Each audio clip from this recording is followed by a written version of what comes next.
going to be now looking at a panel that I think is going to be addressing some really fascinating issues. So governments around the world are really keen to decarbonise their power systems. We've heard about some of the benefits. We all know the big climate benefits that await those that succeed. But as we've heard this morning, there are a lot of barriers. There are a lot of hurdles. It's not necessarily going to be easy in all countries at the same time. Huge pressure, fundamentally, to achieve this green energy transition at the same time as bringing down energy bills. So our next panel is going to be discussing this and more as they look at how to navigate this path. So I'd like to welcome our panellists to the stage, please. And our moderator, who's George Mols van der Gaag, who's the Senior Manager at the Carbon Trust. Welcome, everybody.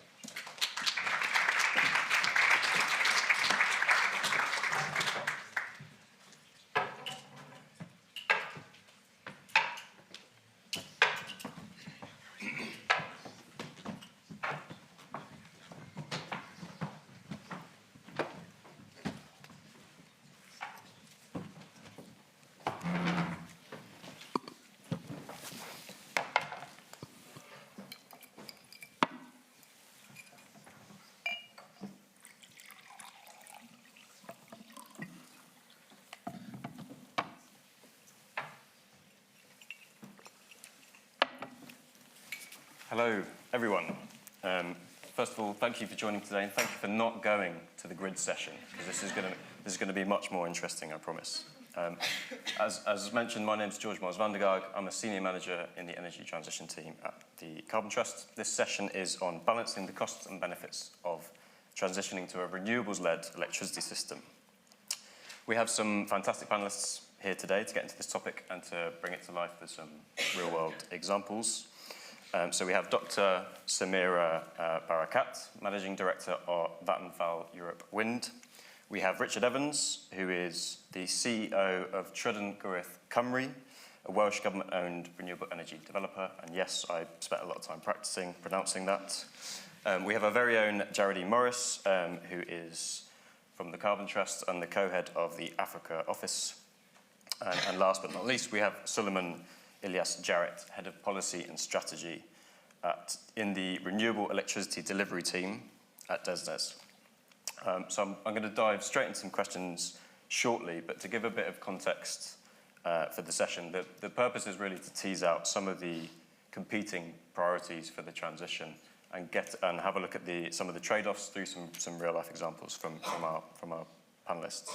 So the transition to a renewables-led electricity system will require significant investment, but will bring significant long-term benefits.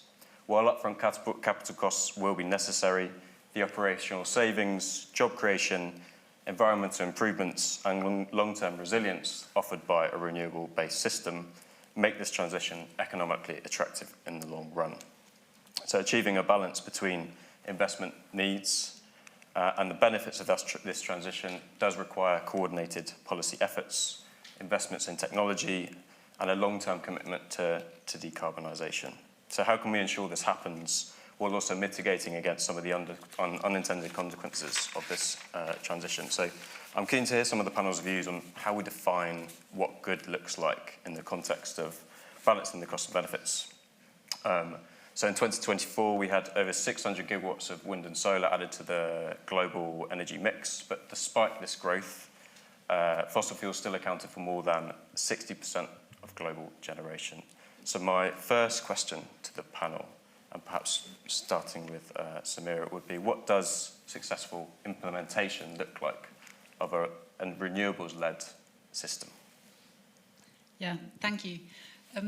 What does success look like? I think we should start by acknowledging the success that we've already had. And we heard this morning that we've managed in Europe to move the share of renewable electricity generation from just about a third 15 years ago to nearly half. And I think that's already quite an achievement that we should acknowledge. But looking at the future, we also heard that the pace of the transition and maybe the priority is starting to be put into question, right? I mean, not just across the Channel or the Atlantic, I mean, but also here in light of the competing priorities, socioeconomic geopolitical, etc. So we at Vattenfall believe that we need to contribute to fossil freedom because that's the best thing for both consumers and the whole system. And we also agree with the European Union that for Europe to remain competitive, this can only be done if we move to a fossil-free energy system. So that's the North Star where we need to get to. And I'm really looking forward to then exploring sort of what levers we need to work on to make that happen. Thank you. Can I invite Geraldine to jump in? Sure, thank you.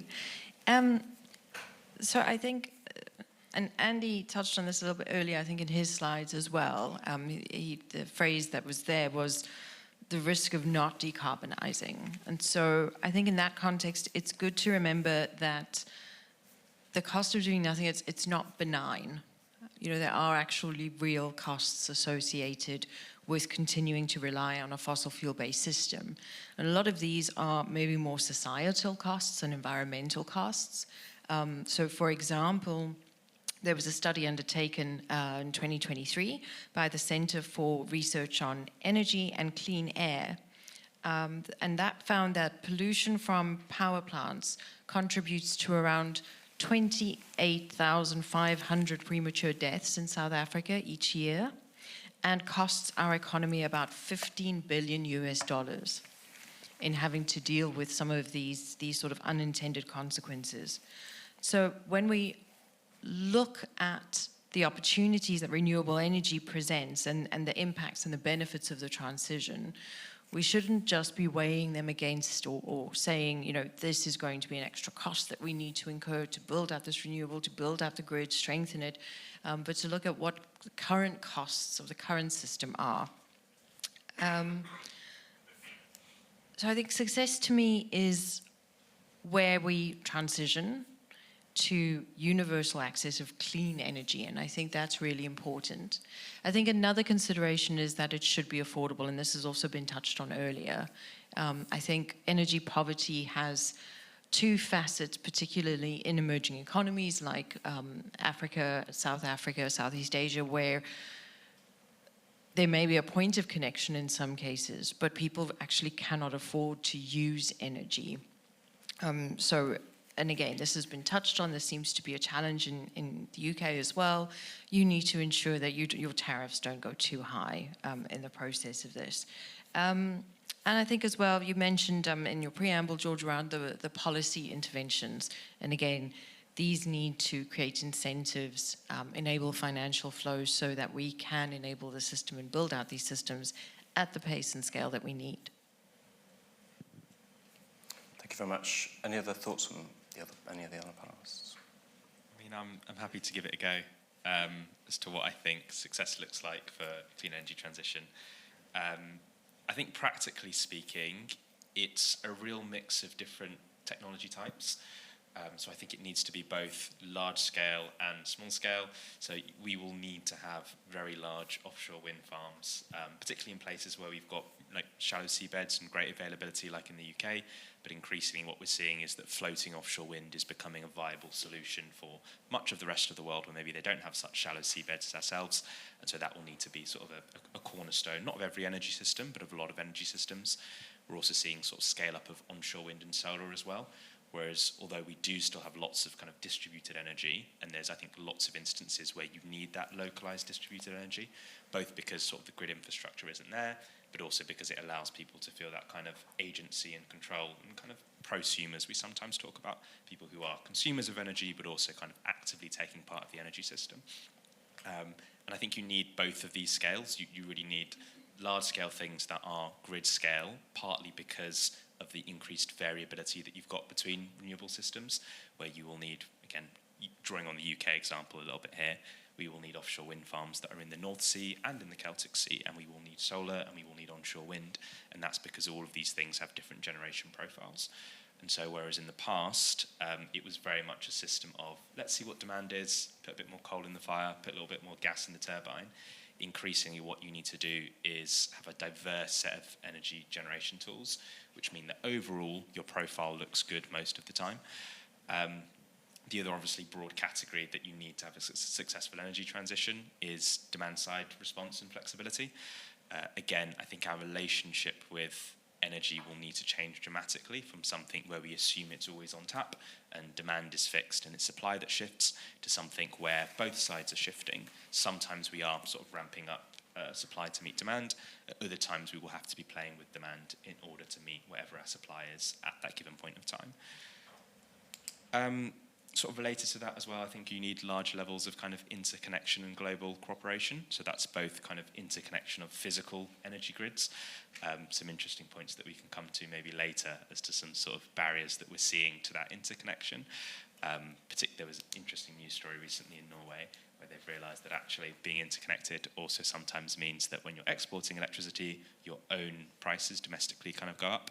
And so we'll kind of have to, in order to have a successful energy transition, you really need cross-government agreement and international agreement, because if one country decides, actually, when it's windy here or when we've got hydropower here and you don't have much any over there, we still want to keep all of that hydropower or wind for ourselves because it lowers our bills.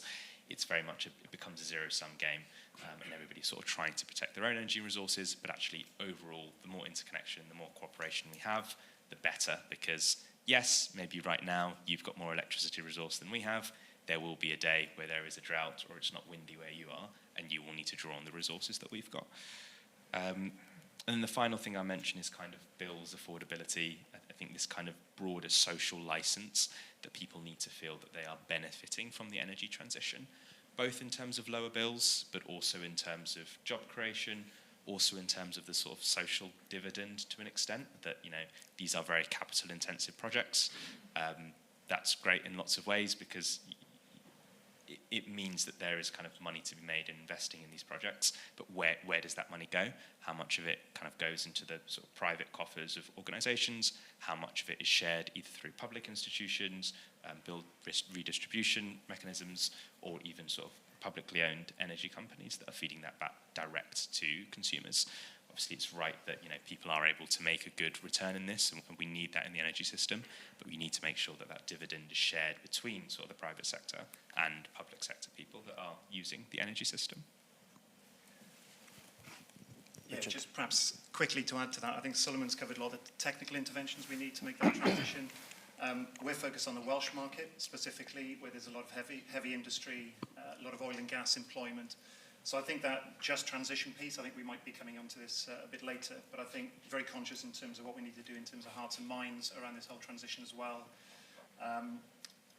Last year there was a lot of talk about the transition of Port Talbot Steelworks to electrified arc furnaces, away from blast furnaces, with thousands of jobs being lost. So I think quite a lot of scepticism around the whole energy transition piece, and concern about impact on jobs, etc. So I think, like I say, probably something to explore as we continue the conversation. But I think that's a really important part of the mix alongside all those technical interventions that will need to happen as well. Yeah, and if I can add to that, I'd like to make the link between the two, right? Your list, couldn't agree more, but it's not just about the sort of B2C consumers, but also about, crucially, industry and helping them on their decarbonisation journey and keeping them in Europe to make that the heart of our European competitiveness in the global competitive situation. Maybe one little example of how we can share the benefits. So we at Vattenfall last year inaugurated 2 offshore wind farms in Denmark, and the people living or owning property on the shore had the opportunity to invest into that in those projects, and we had nearly 2,500 people who now own shares in those assets, so that then not just shares the benefits, helps the local economy, but I think it's also a really great example how you can then work on public acceptance, which we also touched upon earlier, right? Which is a really crucial piece, because even though, as Arthur said, the goal of the transition is not to build offshore wind farms, but we will need to build a lot of wind farms to make the transition happen, right? Yeah, thank you very much. Some great insights there, maybe to start pulling out some themes. So remembering why we're doing what we're doing, it is about decarbonisation, that North Star, but actually it's also about lower consumer bills, because this is a more efficient way to do it if you electrify. Recognising the cost of doing nothing is definitely a theme that's been coming out, and the urgency that's required. while addressing that social challenge, recognising that there are kind of shared social benefits. And I think we'll come on to it, but the technical answer as well. So that there will be a mix of solutions. There is not one solution, and that includes things like interconnection and flexibility. But so hopefully we'll get into that in a bit more detail shortly. I'm going to move us on. The next topic of discussion was finance. So transitioning to fossil fuel-based generation systems, predominantly powered by renewable energy, will require substantial upfront investments in new forms of generation, grid infrastructure, data and operating systems. So my question to the panel is, what are the best ways to reduce the cost of renewables? And I mean both kind of the upfront capital costs and potentially balancing costs, stability questions that we've heard earlier today, while maximising those benefits. Richard, I might come to you first, if that's okay. Yeah, so our initial objective is to deliver a gigawatt of new capacity in Wales, mainly in the Welsh Republic Estate, over the next circa 10 years. The portfolio is dominated by onshore wind. We're looking mainly at the Welsh Government Woodland Estate. So onshore wind currently a mature technology, but it's been through quite a big cost reduction sort of process, I guess, over the last 20, 25 years. So as an investor, I think what you need is that certainty of revenue stream. So in the UK, we had the RO scheme that really sort of supported the development of onshore wind and scaling up of onshore wind. And I think that worked well. It started off technology neutral. It then banded the technologies depending on maturity. And I think that was a good mechanism. And within the UK, we saw significant scale up. And during that period, we saw significant cost reductions through efficiencies and sort of commercialisation of onshore wind. We also saw a bit of a challenge when the RO scheme was pulled for onshore wind in 2016. So instead of a sort of a steady transition away or tapering down, it was removed, and that had a really big impact on investor confidence and the amount of development activity in the UK during that period. So for me, I think, depending on where the technology is in its development, as an investor, you want that, long-term visibility of revenue streams to give you confidence to invest in projects. And I think onshore wind generally has been a really good example of that.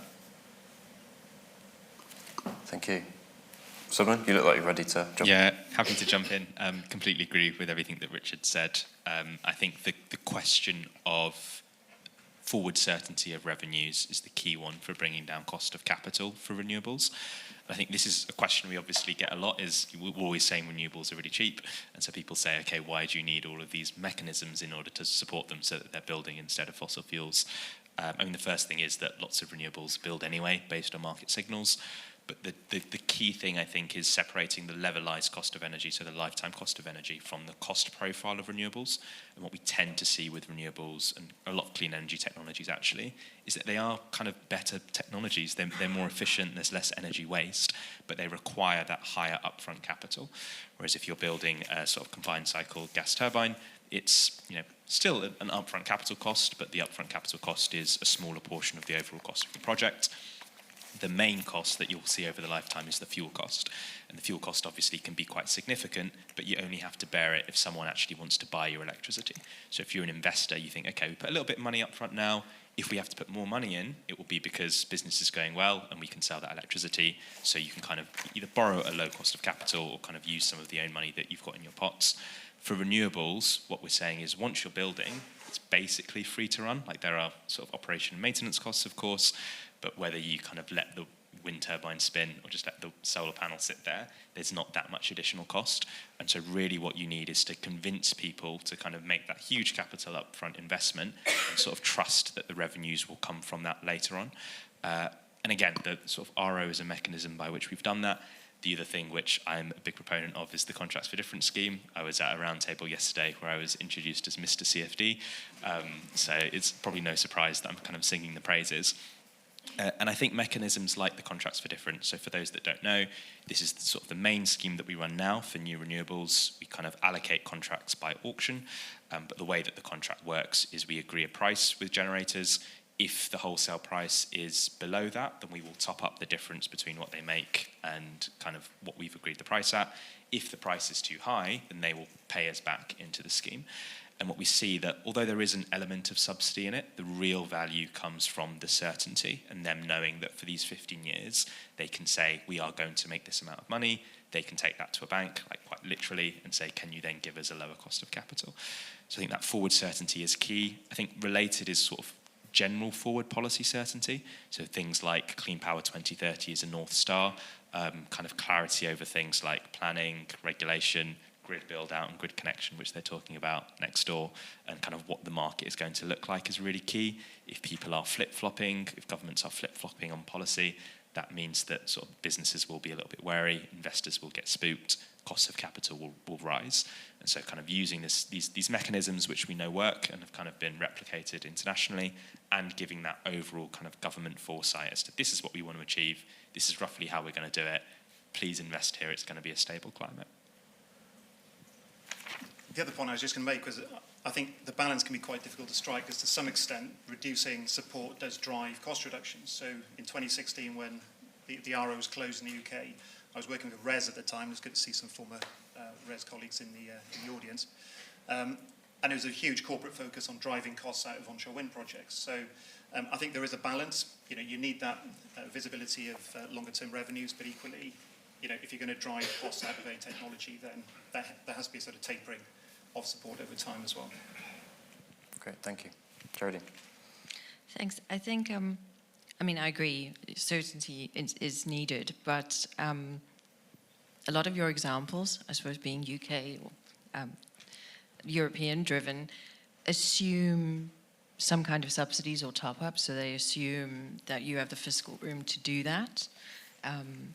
They also assume perhaps that the community has the capital to buy into schemes. So I suppose this is more of a question to yourselves, or just in generally to the room. What happens when you don't have those mechanisms available in countries like South Africa and other African countries? What kind of financial mechanisms can you leverage then when you don't have people who have any access to capital, no ways to get capital, and you don't have the fiscal space in government to subsidize or to top up? And in fact, you don't even necessarily have a consumer base that can afford to pay for electricity. So what kind of models do you look for then to try and accelerate the rollout of renewables and give certainty to developers that this is some way that they should come and build? I mean, it's maybe for those of you in the room who are maybe with development funding institutions or philanthropies, it's maybe some way that you can apply some thinking. But yeah, it'd be good if you have any examples of where you've had those kind of constraints and what can be brought to bear. So I'm not an expert on the system outside of Europe, but I think it's really important to think about the system that doesn't have subsidies. And sort of, for instance, Germany has been really successful with the feed-in tariffs and sort of driving renewables growth, and now in offshore we don't have subsidies. So coming back to something you said is sort of wider regulatory certainty for the consumer, in this case sort of like industry, who can then sort of stabilize the investments of the producer. So in Europe it's done through PPAs, power purchase agreements, and what we're finding as a developer is that that market is really sensitive to sort of economic confidence, right? And so at the moment, given all the geopolitical uncertainty and also the regulatory uncertainty in the continent with all the elections, specifically Germany now, is going down, which then makes industry reluctant to sign PPAs, which means we can't de-risk our projects, which means we're less likely to invest. So I think maybe that's an example of something that governments, even if they don't have the deep pockets, can try to do, is to give that long-term outlook on the rules of the game. Thank you. Some great insights there. So, Solomon. I was going to say I'm happy to try give it a go, noting that so my expertise is very much kind of the UK. I'd say some things you can look at are things like tax breaks rather than kind of flat subsidies, which obviously you still have. There is a sort of fiscal cost of avoided income via tax, but in some ways they're quite nice in that it's effectively a subsidy that you only pay if people take up the technology. In that if your counterfactual is, for example, nobody buys solar farms, you're not going to make any tax revenue from that anyway. If you reduce if you kind of introduce a tax incentive, it creates effectively, makes it cheaper compared to other things which maybe are taxed and maybe allows you to get some of that in, kind of in the short run. The other thing I'd put is kind of a bit of a challenge that, and you know, we get a lot of interest from developing markets in kind of the UK story as to how is it that we've been able to kind of bring down these costs of technologies. So maybe the challenge I'd put is that I think it's different when it's a switch from kind of lack of energy access to energy access. I think that you're right, there's very much, if there isn't the capital, it's quite hard to get that initial transition. In a lot of these places, it's people do have energy, but there's kind of decisions that are being made to kind of put that into fossil fuels rather than renewables. I'd say there are definitely instances actually where we're seeing that, particularly with solar, which is very cheap internationally at the moment, there's kind of a glut from kind of Chinese produced solar in the market. People are kind of making decisions purely through the market to go out and kind of get solar. Again, that's not necessarily a choice that everybody has. But for lots of economies, actually there's lots of hidden fossil fuel support or hidden fossil fuel subsidies, and there is a choice that's been made, and people say, oh, we can't afford to kind of switch this money over to renewables, but somehow money is being found to kind of kind of continue to procure fossil fuel energy.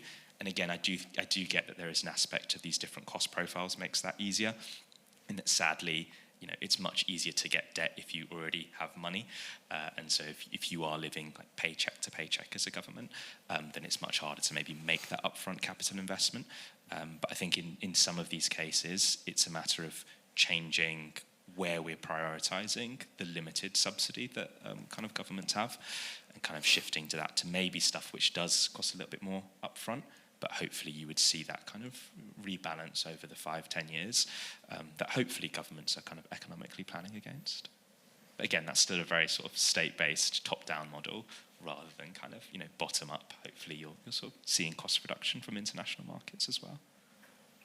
Yeah, thank you, Solomon. Thank you, Geraldine, for challenging perhaps our slightly Eurocentric views. It's always good to have. Not sure we quite cracked it yet, but maybe we will in the next 25 minutes. So some key themes coming out of there sound like certainty is really important, both from a revenue and policy perspective, and a lot of that will be because the financing costs are a large proportion of these large infrastructure projects. Recognising future savings is key, so there should be a transition to lower fuel costs, potentially even zero short-run marginal costs for these assets. So there is benefit to capture there.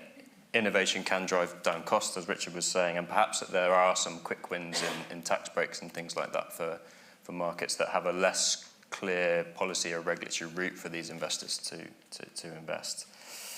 I'm going to move us on now to some more technical questions. Solar PV and wind are emerging as the most cost-effective renewable energy technologies.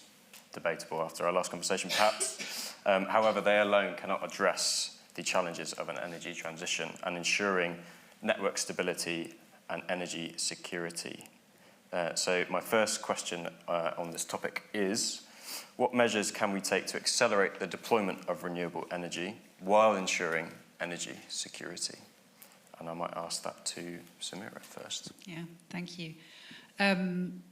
We talked about resilience earlier, or the first panel did, and I like what Helen Clarkson said about resilience needing to be about renewables, and I think that's really true.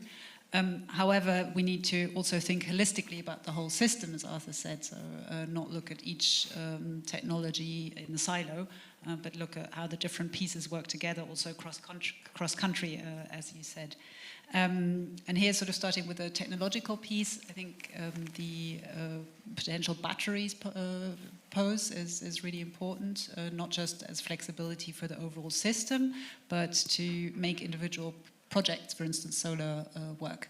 And in a recent study, Solar Power Europe predicted that hybrid projects, so where you combine a solar farm with a battery, are going to become the new normal. And that's also something we see at Vattenfall, right? Because that allows you to buffer the sort of sometimes negative price hours that you have when there's sort of like peak sun. to make those projects viable. And here then the cost reduction that we've seen, not just of the solar panels, but of batteries, have really made that possible, and we believe that's where a lot of growth is going to be, and that is going to stabilize the overall system, making us more resilient. And also a recent study from the Fraunhofer Institute in Germany has shown that actually sort of utility solar combined with grid-scale batteries are now competitive and sometimes more cost-effective than coal or gas, and I think that's really encouraging if we think about where we need to go. Sort of just to mention, we've talked about a lot of things, regulatory certainty. We're not allowed to talk about grids, I understand, but something I'd like to mention is permitting. So the EU sort of set out the target that sort of permitting for onshore wind, for instance, which is currently on an average of 6 years, should move to 2 years. And that's going to increase certainty for developers, or bring certainty quicker, reduce overall cost, and as well sort of increase the pace of the transition.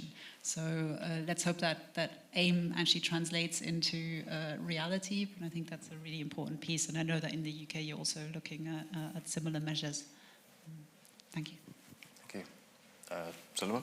Yeah, happy to give it a go. Again, yeah, with energy security, I think there's a few aspects for it. One, I think, is, again, sort of a mental shift into how we view energy security. At the moment, we assume it is a number of plants which kind of sit there and can ramp up in cases of kind of extreme system stress. I think in the future, what you need is a really diverse set of assets. So you need storage, you need solar, you need onshore wind, you need offshore wind, you need them located at different places, you need interconnection. And you start to see the energy system as, instead of being top-down, being a little bit more like an interconnected web. And so, yes, you have less control over the constituent parts, but over the sort of lifetime of the system, for most kind of changes in like intermittency, if it's not windy, sort of hour to hour, or not sunny at a particular time of the day, you've developed enough resilience in the system that it can manage that. So kind of moving to think of it a little bit like the internet, like if you were trying to take apart the internet, there's so many different nodes and different parts of it that, yes, bits of it can go down, but it's very difficult to bring the whole thing down kind of at a single point in time. The one thing that I would say is definitely a continuing challenge for security is the so-called Dunkelflaut, which is basically if it's like cold and not windy for kind of 2 weeks or 1 week at a time. Fortunately, usually, like at least in, again, this is very Eurocentric, in kind of Northern Europe, that when it's cold, it tends to be quite windy as well. So that's sort of mitigated to an extent. I think the solution, the technical solution to that, we're still slightly figuring out. Maybe it's kind of green hydrogen, which you store and then you burn for those 2 weeks, noting that it's quite an expensive technology, so you only want to use it in extremis. Also probably a degree of interconnection. Pumped hydro storage is a technology that I love. You literally just pump water up a hill and then you let it run back down when you need it. We've not built any in about 60 years in the UK, but we've just... this is me kind of giving you a bit of demonstration of turning gravitational potential energy into kinetic energy. Yeah, we're bringing something in to kind of start building that again in the UK. So yeah, there's still some technical solution to solve, but that's how I see energy security. The other bit, which is very technical, is the kind of quality of the electricity. And this is something you might hear about, where basically the frequency and voltage of the grid or of the system are more difficult to manage in a renewables-based system than a fossil fuel-based system. That's basically because fossil fuels are kind of like 19th/early 20th century technology, and you've got big spinning metal things, which provide sort of a bit of physical inertia into the system, which means that if there is a sudden change in demand or supply, it can kind of soak up that change. There's a little bit of kind of give in the system. With renewables, you don't have that in the same way because you don't have a big spinning metal thing. You do kind of with offshore wind, but the link is broken for other reasons. But again, I'm quite bullish about the fact that we can solve most of those technical problems with battery storage and other things. When you don't have that kind of inbuilt buffer zone, what you just need is speed, things that can respond really quickly to changes in demand and supply. And batteries are excellent at that. They can a lot of these systems are automated. You don't need someone to press a button. If there is a sudden change in demand or supply, batteries can jump in and I think make most of that change to manage the frequency. Excellent. Any other thoughts, Geraldine or Richard? They did a fantastic job and nothing to add. They've solved it. but yeah, again, some really good themes coming out there. One being resilience and the potential for looking at more diverse mixes of generation that can help provide that security, whether that's hybrid projects with renewables and storage, whether that's looking at a broader range of solutions depending on where we're looking at. But the underlying challenge being that we are moving from that synchronous generation to asynchronous generation, and that does pose real life challenges for stabilising our grids and providing energy access while doing that. Conscious of time, I'm going to move us on. We kind of only really touched on it at the beginning, but to the more social side of the energy transition, or what's often called just transition. So transitioning to renewables-led electricity systems will disrupt a lot of our existing economic structures, affecting livelihoods, communities, and whole kind of sections of our economy. So my question for the panel would be, how can we best address the risks to workers, communities, companies currently employed in or dependent on fossil fuel industries? I might start with you, Geraldine, if that's okay. Thanks. I mean, I think the world over, we've got some really good examples of what not to do. You know, so we have in South Africa, we have Komati Power Station, which reached the end of its life.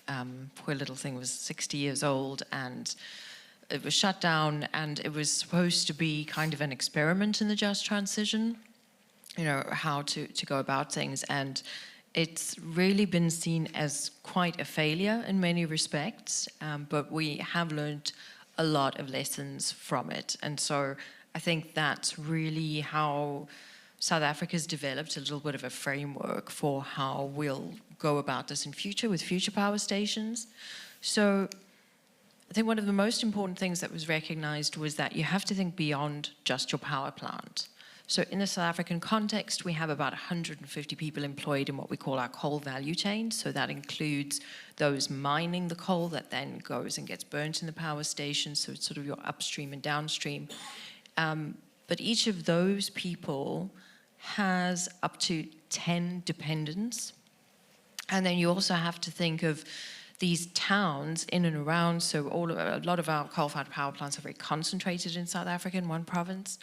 So there are 2 really big towns that are almost entirely economically dependent on the existence of the power plants in these mines. So your different stores, your service providers. So you have this really kind of big knock-on effect. So one of the things from Komati was they concentrated really within the plant boundary. And one of the key lessons is that there is this much broader impact in terms of the community and the workers' dependence. And so you need to start early, and you need to start engaging really broadly with the affected communities and workers, and not only looking at purely like these are the employees of the power station that you need to consider. I think also looking at the opportunities in the area. So where can you look for economic diversification? What does that look like? Therefore, what kind of skills and expertise do you need in this space? Again, I think the certainty and the policy certainty comes into place there, because how do you make sure that it's attractive for somebody to come in, particularly maybe a multinational organization, you know, who's going to come and invest in a South African space, using this example, that then can create economic diversification, can create opportunities for work, things like that. So I think those are the 2 kind of key areas. And then, I mean, linked to all of this is really that need to make sure that it is a really timely, as I said, needs to start early, but very consultative and collaborative process with the communities and the workers. They want to be involved in decisions that are being made about their future and their children's futures. So really bringing people in, and I think in a much more participatory way than certainly South Africa has done previously, where it's a little bit more of a tick box exercise. You know, really good quality, engaged in consultation with communities to affect the decision making is important. Thank you, Geraldine. Richard, any thoughts from the Welsh context on that? Yeah, plenty of good examples in Wales of how not to do it, I think. So Trydan is based in Merthyr Tydfil at the top of the South Wales Valleys. South Wales Valley communities were really built up around coal. And, 70s, 80s, 90s, all the coal mines closed. And despite lots of EU funding, best efforts of the Welsh Development Agency, there's been huge issues over the last 30, 40 years in South Wales because there was no obvious alternative industry to transition to. So it was more sort of tinkering around the edges. So I think what feels different around the current energy transition is, there's a huge opportunity around renewables in terms of creating new jobs. So we've got the likes of Milford Haven in southwest Wales, an important oil and gas port, one of the world's biggest LNG terminals, several oil refineries, employs lots of people. I think it's Pembrokeshire's biggest employer. We've also got the Celtic Sea opportunity, which is potentially a massive floating offshore wind opportunity off Pembrokeshire. And Milford Haven's really well placed to potentially service those projects and start creating lots of jobs. So it feels like at a high level there's a really good opportunity there to do a form of transition. But it doesn't just happen. I think, as you've touched on, it needs to be planned. There needs to be lots of sort of interventions, training and signposting of staff across into new industries. There was a report recently saying that 90% of oil and gas jobs have skills relevant to renewables. So, it should be possible, but I think getting that timing right and getting the right interventions in is really important. And again, I think there's an announcement recently of £1 million funding into Pembrokeshire from UK Gov, looking at sort of supporting training and scaling up for the offshore sectors. So feels like a really good opportunity, but yeah, I agree that it needs lots of planning and it's not just going to happen, that sort of flip from fossils over to renewables. Yeah, couldn't agree more on training, right? So we'll need a lot of technicians to make the transition happen. But to broaden the perspective slightly, sort of a just transition obviously means all the things you've talked about, but we should also look more broadly on the supply chains and issues like human rights and sort of sustainability, the way things are farmed, that go into our wind farms and solar panels. And that's where then the responsibility really is on us as companies to be vigilant and to put the processes in place to make sure that we don't just focus on the just transition piece in front of our doorstep, but also really look at the holistic picture. Thank you. Solomon. Yeah, and I'll come with maybe a reflection as much as a solution, sadly. But yeah, I actually do think that you're sort of right to kind of bring out the example of coal in the UK and then also kind of coal in South Africa. And I do think that coal in some ways will be more of a challenge for the just transition than oil and gas, and that I think generally it's more labour intensive as an industry, and is also disproportionately often concentrated in sort of developing economies where the kind of other opportunities aren't as obvious.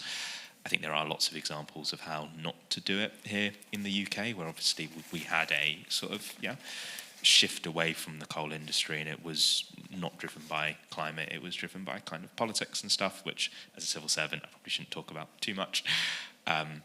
But it was very much a top-down, imposed move away from coal very suddenly without an alternative economic plan. And yes, in lots of ways, other jobs were created elsewhere in the economy in the UK in that time, but a lot of them were kind of in London and in the city, and they're not necessarily jobs that those who have lost their jobs can necessarily walk into. And so I think it really is about that, as you say, participatory transition, thought through, genuinely getting people to engage with it, and thinking really hard about where skills are genuinely transferable. And again, I think there are maybe more opportunities between kind of coal and renewables in lots of ways, in that, whether it's the manufacturing, whether it's the kind of mining of critical minerals, noting that we will also want to make sure that that's done in a way that's not exploitative. And it probably is case by case, sort of country by country, looking at what are the alternative sort of economies or sectors that an individual country has that these skills could be applicable for. I don't think there probably is a one-size-fits-all solution, but I think definitely with coal in particular, it's very labour-intensive. There are a lot of people that rely on it for their livelihood. But I think we should also tell a positive story about the jobs that will be available through renewables, both from the manufacturing. We need more electricians. We need people that are kind of maintaining these assets as well. So yeah, a bit of a reflection, some pessimism and some optimism. So unfortunately, it sounds like we have been getting this wrong in the past. whether that's in South Africa or Wales.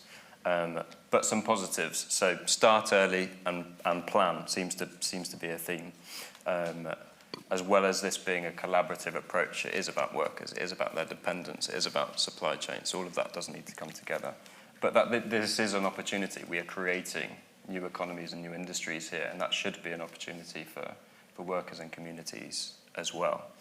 I'm going to move us on to, we had one question from our audience, so I'm really keen to reward that one person by asking the panel this question. And the question is, there is a backlash against parts of the green agenda.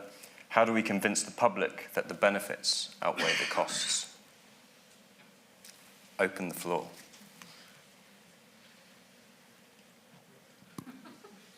I mean, it's going to sound really, really silly, maybe in some ways, but I think you need to show them. So we hit across this in South Africa quite often. There's a mistrust of renewables, that they can be cheap, that they can be reliable, that they can provide what's needed. So there has been quite a fair few programs, particularly at a community level, that look at bringing in renewables and actually a bit of proof of concept. So showing that this can actually do what is promised, and trying to link that with, again, some kind of livelihood and how it can be done. So quite a few good examples where they've brought in what we call, or maybe everyone calls, small-scale embedded generation. So there's sort of small rooftop systems that then provide power to homes. These are woman-headed households. And what it has enabled them to do is create a bit of a business, or some kind of income-driving activity. So in some cases, it may just be that they cook and then sell the food to workers down the road who are coming out of the maybe a manufacturing factory for lunch. And so it brings in some kind of income. So having electricity means that they're then able to do that. So they actually see the benefits of it. So that seems to be quite effective in getting people to really buy into renewables. Yeah, just one from me, I guess. So, as a company wholly owned by Welsh Government, so they're our sole shareholder, all our profits stay in Wales. So I think that's quite that sort of value creation piece, and the fact that there's not dilution of value from projects outside of the region, I think is quite important in terms of our messaging. Also, the two sort of key drivers for us is, one is deliver a portfolio of projects at pace, but the other is to do that in a way that delivers wider value. So, our shareholders and our board are very focused on that delivery of wider value piece, environmental benefits, social value, etc. So that's something that we have to spend time on, we have to focus on, and make sure that we deliver, because success for us isn't just deploying profitable megawatts, it's that wider social value piece as well. Yeah, and I think the wider piece, that's a nice word, because I think we need to help people to understand that it's not just about the renewable technologies, but about the role those play in the wider economic system. So we in Europe, counting the UK as part of Europe, we're not going to be able to compete on labor cost with other parts of the globe, right? So what is going to allow us to maintain our prosperity and remain competitive is really the green transition and being a leader in that. One example, we at Vattenfall, we're co-investing in offshore wind with BASF, a chemicals giant, because they need the green electricity to greenify their products, which they see as a competitive advantage. And so being pro-renewables is not just sort of pro the people working on the wind farm, but sort of all the other pieces of the industrial value chain that are at the heart of our European project. Yeah, good question. How do you bring people along? I think there's a few things. One is around sort of knowing your audience and the argument that works for them, in that obviously we are very motivated about this because of sort of the clean power agenda. There are others that will not necessarily care so much about that, but there are other reasons for them to kind of be thinking about renewables. I always remind people that the first serious investment into kind of alternative generation technologies came in the 1970s, after the 1973 and 1979 oil shocks. It was nothing to do with climate change at the time. People were thinking about energy security, people were thinking about cost. That's also when, regardless of what you think of nuclear, that's when France kind of made the decision to kind of take up nuclear as an alternative to kind of oil and gas at scale. And so I think kind of the security angle is something that's in people's minds at the moment after the kind of 2022 oil and gas crisis that we had here in Europe and internationally. I think bills is another really compelling point. If you can show people that actually, particularly over the long run, renewables can bring down the cost of bills, that's another reason for people to get engaged. I think when we are talking about it from a sort of green point of view as well, then that sense of ownership, which kind of Richard was touching on, I think is really important. GB Energy was one of the most popular polled policies in the Labour manifesto, and one of the reasons is that people want to feel like they've got ownership and agency, and this is an exciting transition that they're part of, rather than something that's being top-down done to them. And if you look at a lot of the criticism to kind of net zero and kind of the backlash that's being seen, a lot of it is about control, that it's kind of, oh, these people are coming to your neighbourhood and imposing this and imposing that, and not necessarily always actually about the fundamentals of, do people think that climate action needs to happen? Like poll after poll shows that most people, at least in the UK, do believe that it needs to happen, and they're quite, interested in seeing policies that are in place. But if it feels like something they don't have control over, that's something that kind of, whether it's politicians or people in the media, can latch onto in order to make it seem like net zero is this boogeyman in the corner. So yeah, I think we will need to put forward our positive agenda of kind of what renewables can accomplish, and make sure that people feel like they're taking part in setting what that agenda looks like. So what I'm hearing is winning hearts and minds is important, and bringing everyone along with this change, and it is a system change. But there are benefits for livelihoods, there are wider social benefits, community benefits that are going to drive value, as well as lower bills. So these are important stories that we need to tell and we need to share more widely if we're going to be successful with this. We are pretty much out of time, and we're the only thing standing in your way of lunch. But what I might ask our panellists is just to give one final insight or nugget that people can mull over while also chewing a sandwich. I'm happy to start. I think mine is that the trend is clearly overall up. Like, there will be fluctuations in the graph, and I think the last couple of years have been, in some ways quite challenging for, the wind industry, but also other parts of the clean energy transition. Probably there will be some other challenging bits over the next 4 years, but the overall trend is up, and the trick is to kind of maintain our mettle and kind of, maintain confidence when we're going through these short kind of downfalls, because overall the trend is definitely in favour of the energy transition. I think I'll take it back to that need for good planning and timely planning.